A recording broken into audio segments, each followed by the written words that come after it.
गणित मंथन कक्षा 8 की अभ्यास कार्य पुस्तिका में इसके 7वें चैप्टर के प्रश्न हम लोग अभी हल करेंगे। इकाई 7 युगपत समीकरण। अब हम लोग शुरू करते हैं प्रश्नों को। पहला है सही विकल्प का चयन कीजिए। समीकरण 3x + 4y = 7 में कितने चर हैं? यहाँ हम लोग देख रहे हैं x और y दो चर हैं, इसलिए इसमें C में हम टिक कर देंगे। सेकेंड पार्ट है यदि समीकरण x + y = 7 में x = 4 है तब y का मान है।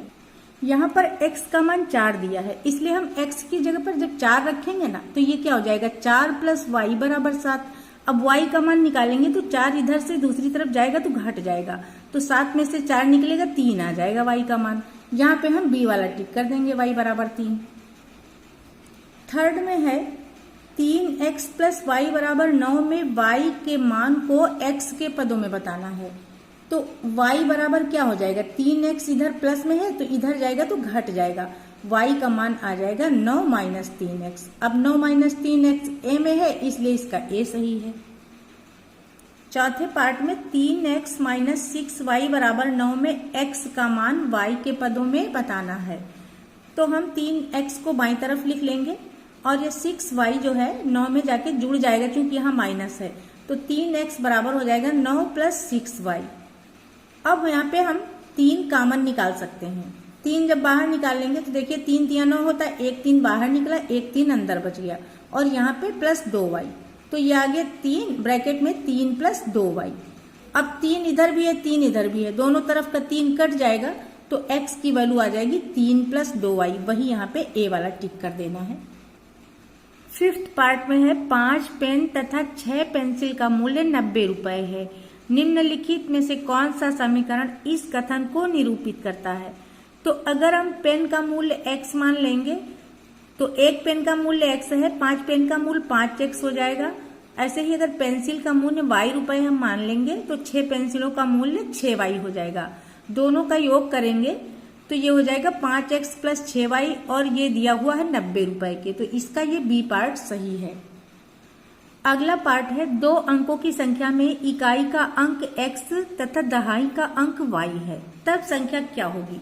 देखिए हम संख्या को इस तरह से नहीं लिख सकते हैं कि इकाई का अंक x है तो x लिख दें और दहाई का y है तो y लिख दें, क्योंकि ये बीज गणित है। इकाई का अंक x लिख देंगे लेकिन हम दहाई का 10 गुना करके लिखेंगे, तो ये हो जाएगा 10y + x। ऐसा क्यों करते हैं? जैसे मान लीजिए मैं 45 लिखना है तो ऐसे हम लिख तो देते हैं, लेकिन इसकी वैल्यू क्या होती है? इसकी वैल्यू होती है 40 + 5। तो ठीक वैसे ही बीजगणित में हम संख्या को 10y + x लिखेंगे, ये b है तो इसका b करेक्ट कर देंगे। अब आगे है रीना तथा मीना की आय का अनुपात 3:4 है। निम्नलिखित में कौन सा समीकरण उपरोक्त कथन को निरूपित करता है? यहाँ पर ये प्रश्न अधूरा है, इसलिए इसमें कोई भी कथन इसको निरूपित नहीं कर रहा है। 7th पार्ट है 2 अज्ञात चरों वाले रैखिक समीकरणों a1x + b1y + c1 = 0 तथा a2x + b2y + c2 = 0 का केवल एक हल होगा यदि।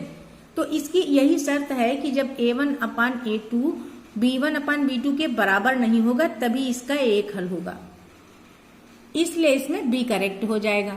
अगला कह रहा है k के किस मान के लिए समीकरणों kx + 2y = 5 और 3x + y = 1 का केवल एक हल होगा। अभी हम इसको ऊपर देख चुके हैं, इसका एक हल तभी होगा जब k/3 यानी x के गुणक बराबर ना हो y के गुणक के, तो ये 2/1 के, देखिए k/3 बराबर ना हो 2/1 के, तभी इसका एक ही हल होगा। अब इसमें क्या करेंगे, हम तिरछा गुणा कर लेंगे तो k बराबर नहीं होगा 3 दूनी 6 के, तो b इसका सही हो गया। यानी k का मान 6 ना हो तब फिर ये दोनों समीकरणों का केवल एक हल निकल आएगा। 10th पार्ट कह रहा है समीकरणों 2x + 3y - 9 = 0 और 4x + 6y - 10 = 0 के कितने हल होंगे? तो यहाँ पर हम जब a1/a2 करते हैं यानी x के गुणकों की तुलना करते हैं 2/4 आ जाएगा और y के गुणकों को जब करते हैं तो ये 3/6 आ जाएगा।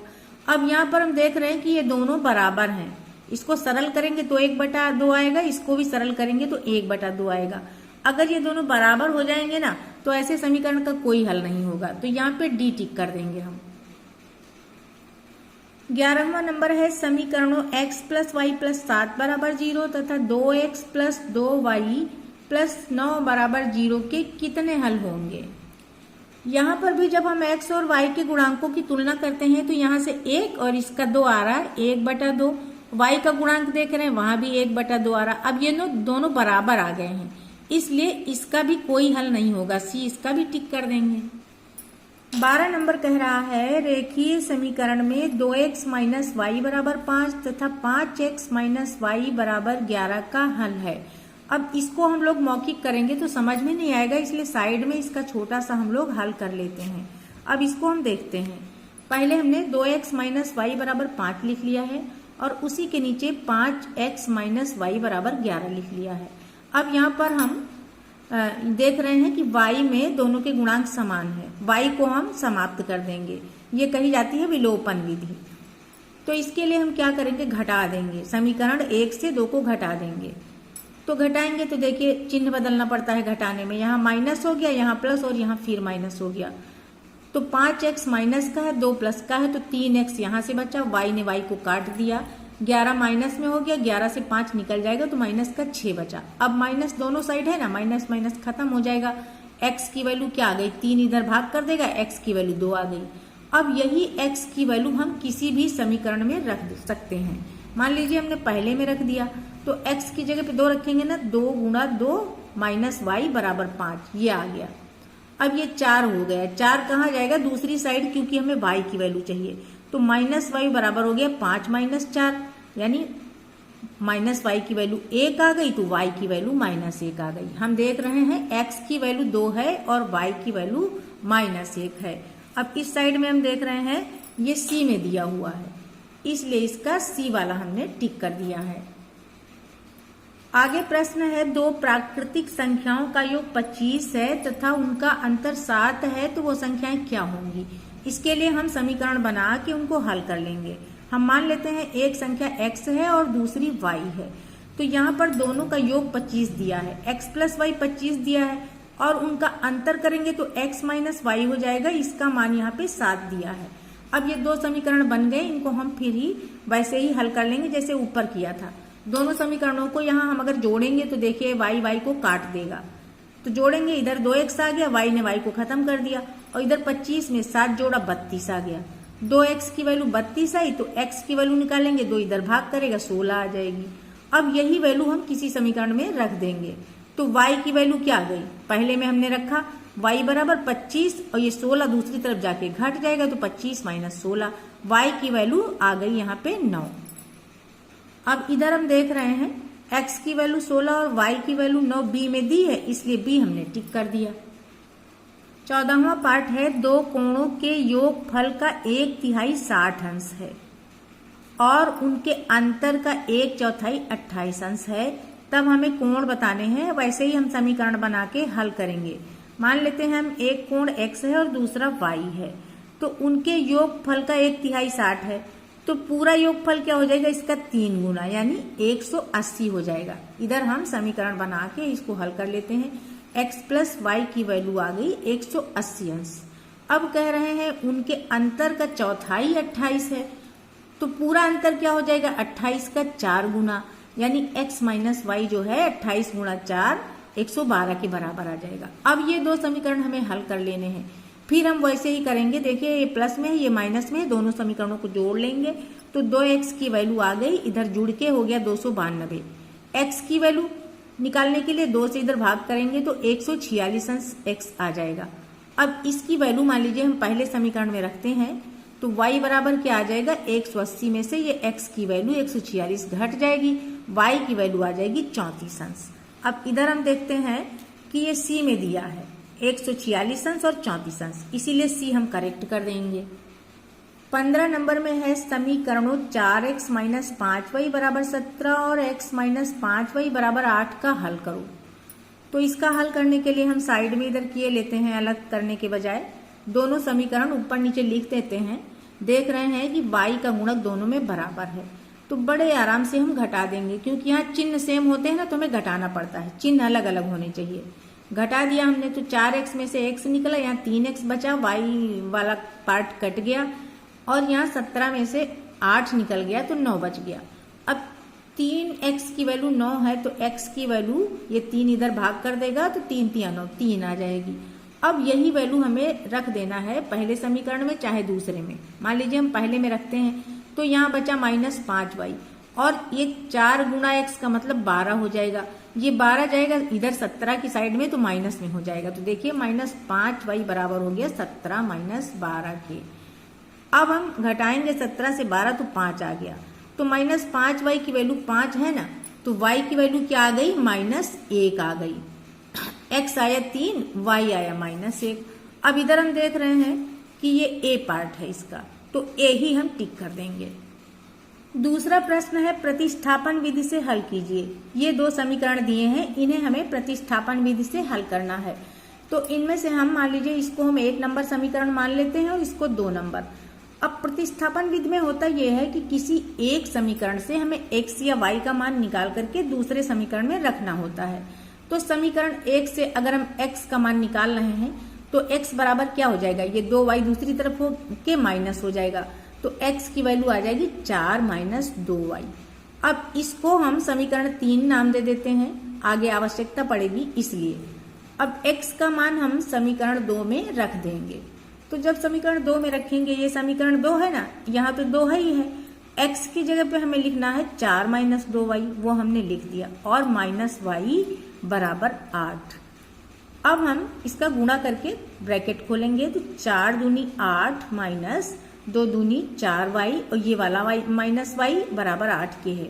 अब देखिए 8 ये वाला जो इधर प्लस में है दूसरी तरफ जाएगा तो माइनस में हो जाएगा, और ये 4y और ये y दोनों माइनस में है तो जुड़ जाएंगे माइनस के साथ। -5y की वैल्यू क्या आ गई, 0। तो -5y 0 है, इसलिए y की वैल्यू भी 0 आएगी। अब हम क्या करेंगे, y का मान समीकरण 3 में रख देंगे। तो जब हम 3 में रखते हैं y का मान, तो देखिए ये x बराबर 4 - 2 गुणा 0 ये रखा। अब 2 गुणा 0 मीन्स 0, तो x की वैल्यू 4 ही आ गई ना, तो यहाँ x बराबर 4 आ गया और y बराबर 0 आ गया इसका सॉल्यूशन। प्रश्न 3 को विलोपन विधि से हल करना है इन दोनों समीकरणों को। देखिए युगपत समीकरण हल करने की 2 विधियां होती हैं, प्रतिस्थापन विधि और विलोपन विधि। इससे ऊपर वाला हमने प्रतिस्थापन विधि से कर लिया था, अब इस प्रश्न को हम विलोपन विधि से करेंगे। विलोपन विधि में होता क्या है, x या y में से किसी एक को हमें गुणक बराबर करके विलुप्त कर देना होता है। अभी प्रश्न जब हम करेंगे ना तो समझ में हमारी आ जाएगा। अब हम इसको मान लीजिए समीकरण 1 दे देते हैं नाम, और इसको 2 दे देते हैं। यहाँ पर हम देख रहे हैं y में गुणक बराबर हैं और चिन्ह समान है। चिन्ह समान है अगर तो हम घटाएंगे, क्योंकि हमें एक का अगर प्लस है तो दूसरे का माइनस चाहिए। घटाने में क्या होता है, चिन्ह बदल जाते हैं। यहाँ देखिए हमने घटाया है तो उससे पहले हमने चिन्ह बदल दिया है। अब ये 5 - 3x हो गया तो बचा 2x। y ने y को खत्म कर दिया, और इधर 4 में 2 जुड़ेगा क्योंकि अब ये प्लस हो चुका है तो 6 आ गया। x की वैल्यू निकालेंगे, 2 इधर भाग कर देगा तो x की वैल्यू आ गई 3। अब हमें x का मान किसी भी समीकरण में रख देना है। मान लीजिए हम 1 में रख रहे हैं तो ये क्या हो जाएगा, ये 5 ये गुणा 3 माइनस y बराबर ये 4 की है। अब यहाँ पे 5 या 15 जो हुआ ना, 15 दूसरी साइड में जाएगा माइनस में हो जाएगा, तो माइनस की वैल्यू आ गई 4 - 15, यानी -y बराबर -11 क्या आया, तो y की वैल्यू 11 आ गई। अब हम इस साइड में कर रहे हैं, जगह के हिसाब से ही हमको सवाल करना है। y का मान समीकरण 1 में हम रख देंगे, तो देखिए 5x - y की जगह पे 11 रखा, बराबर है ये 4 के। अब 5x की वैल्यू जब निकालेंगे, 11 इधर प्लस हो जाएगा तो 15 आ जाएगा। तो x की वैल्यू जब निकालेंगे 5 आके यहाँ गुणा कर रहा है ना 5, तो दूसरी साइड में जाएगा, भाग कर देगा। तो 5 से जब 15 को भाग करेंगे तो x की वैल्यू 3 आ गई। तो यहाँ पे x बराबर 3 और y बराबर 11 आ गया इस वाले प्रश्न का हल। प्रश्न 4 में ये दोनों समीकरण दिए हैं, इस प्रश्न को हमें विलोपन विधि से हल करना है। तो यहाँ पर हमने समीकरणों का नाम दे दिया, समीकरण 1, समीकरण 2। अब हमें देखना है कि किसके गुणक आसानी से बराबर हो जाएंगे। तो y का गुणांक हम इजीली कर सकते हैं बराबर, यहाँ बटा 8 है ना, और यहाँ बटा 8 करने के लिए नीचे हमें 2 से गुणा करना पड़ेगा, यानी 1 बटा 2 से हम गुणा कर दें तो y का गुणांक बराबर हो जाएगा। तो समीकरण 1 को 1 बटा 2 से गुणा करके समीकरण 2 में हमें जोड़ देना है। जोड़ना इसलिए है कि एक प्लस में है एक माइनस में है। अब देखिए इसको जब हम 1 बटा 2 से गुणा करते हैं तो नीचे ही तो 2 से गुणा होगा ना, तो ये x बटा 6 हो जाएगा, y बटा 8 हो जाएगा, तो ये बराबर हो जाएगा 4 बटा 2। भाई 4 गुणा 1 बटा 2 को 4 बटा 2 ही तो लिखेंगे ना। और दूसरा समीकरण जो है 5x बटा 6 माइनस y बटा 8 बराबर 4, इसको भी हमने उतार लिया। अब हमें क्या कर देना है, दोनों को जोड़ना है। तो जब हम जोड़ेंगे ना तो ये इसको काट देगा, x बटा 6 प्लस 5x बटा 6 इधर लिख लेते हैं क्योंकि अब नीचे जगह नहीं है ना। ये बराबर हो जाएगा 4 बटा 2 मीन्स 2 में 4 जुड़ेगा तो ये 6 आ जाएगा, और इधर 5x में 1x जुड़ेगा तो 6x बटा 6 बराबर 6 की आएगा। अब ये 6 इसको काट देगा, x की वैल्यू आ गई 6। अब x का मान हमें समीकरण 1 में रख देना है, यहाँ हमें आगे लिख देना चाहिए कि x बराबर 6 आ चुका है। तो यहाँ जब हम रखेंगे इसकी वैल्यू तो ये हो जाएगा 6 बटा 3 प्लस y बटा 4 बराबर 4 के। अब 6 बटा 3 माने 2 हो जाएगा, 3 दूनी 6 होता है ना। अब 2 इधर आएगा तो माइनस में हो जाएगा क्योंकि इधर प्लस है, तो y बटा 4 की वैल्यू क्या आ गई, 2 आ गई। अब y की वैल्यू निकालेंगे तो ये 4 दूसरी तरफ जाके गुणा कर देगा 2 को, तो 4 दूनी 8 हो गई y की वैल्यू। तो इसका हल क्या आया, x बराबर 6 और y बराबर 8 आ गया। 5वें प्रश्न में दिए गए समीकरणों को हमें हल भी करना है और उत्तर की जांच भी करना है। तो पहले हम हल कर लेते हैं। अब जगह कम है तो ज्यादा डिटेल हम नहीं लिखेंगे। इनको जो है गुणांक जब हम बराबर करेंगे इसके लिए हमें समीकरण 1 को 4 से गुणा करना पड़ेगा और समीकरण 2 को 3 से। ये क्यों, क्योंकि यहाँ 4 तियां 12 हो जाएगा और यहाँ भी 4 तियां 12 हो जाएगा। 4 से गुणा करेंगे 4 तियां 12, इसको 3 से गुणा करेंगे 3 चौक 12। अब आगे देखिए, जब हमने समीकरण 104 से गुणा किया तो ये क्या हो गया, 4 दूनी 8 बटा x प्लस 12 बटा x बराबर 13 चौको 52 के। अब दूसरे समीकरण को जब 3 से गुणा कर रहे हैं तो 5 तियां 15 बटा x माइनस 12 बटा y बराबर हो गया -6 के। अब हमें आगे क्या करना, जोड़ लेना है। जोड़ेंगे तो देखिए ये इसको काट देगा और 8 में 15 जुड़ जाएगा और दूसरी साइड में 52 में से 6 घट जाएगा, तो यहाँ 8 15 जुड़ा 23 बटा x आ गया, बराबर हो गया 46 के घटने के बाद। और फिर x की वैल्यू क्या हुई, x देखिए इस साइड आएगा ना तो 46 इधर आ जाएगा x की जगह पे, तो x की वैल्यू आ जाएगी 23 बटा 46। अब 23 दूनी 46 होता है तो 1 बटा 2 आ गया x का मान।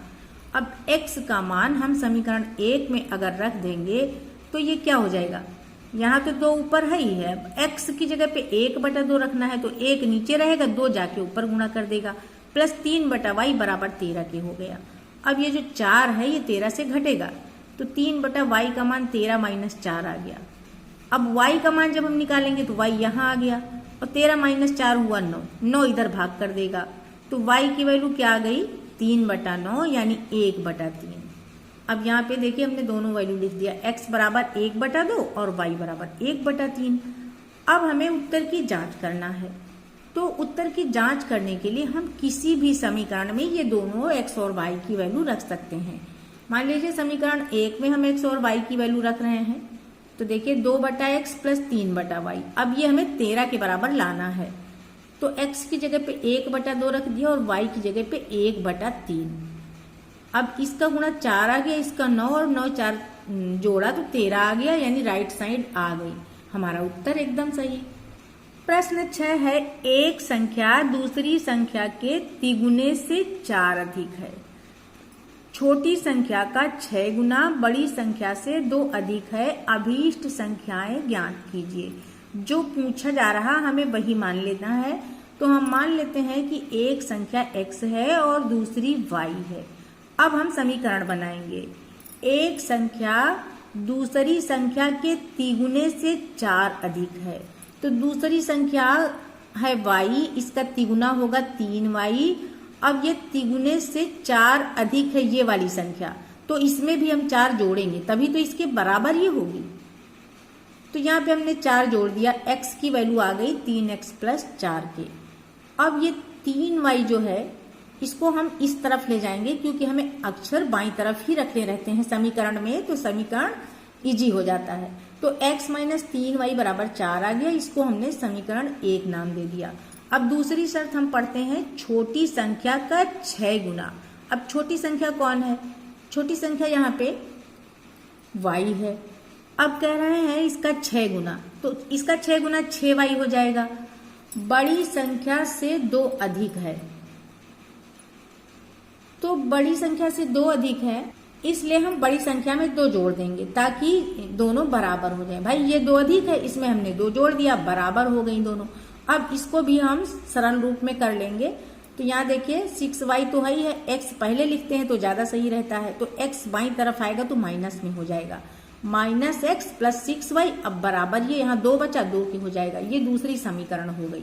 अब हम दोनों को हल करेंगे। इस साइड में देखिए समीकरण 1 को समीकरण 2 में हम जोड़ेंगे। क्यों हम जोड़ रहे हैं? क्योंकि x का गुणांक यहाँ बराबर है, एक प्लस में है और एक माइनस में है। तो जब हम जोड़ेंगे ना तो x को काट देगा और 6y में से 3y निकल जाएगा, 3y यहाँ बचेगा। इधर दोनों प्लस में है इसलिए 6 हो जाएगा। अब y की वैल्यू निकालेंगे, 3 इधर भाग करेगा तो y की वैल्यू 2 आ गई। अब हम y का मान समीकरण 1 में रख देते हैं। समीकरण 1 कहाँ है? ये है। तो यहाँ x माइनस, अब 3y की जगह पे हमें 2 रखना है, 3 गुणा 2 आ जाएगा। x माइनस 3 गुणा 2 बराबर 4 के आया ना। x की वैल्यू निकालेंगे तो ये 3 दूनी 6 इसमें जाके जुड़ेगा, दूसरी साइड जाएगा ना, तो x की वैल्यू 6 प्लस 4 यानी 10 आ गई। तो यहाँ पे हम देख रहे हैं कि एक संख्या 10 हो गई बड़ी वाली और छोटी वाली 2 हो गई। वीडियो अधिक लंबा ना हो इसलिए शेष प्रश्न हम करेंगे वीडियो के सेकेंड पार्ट में।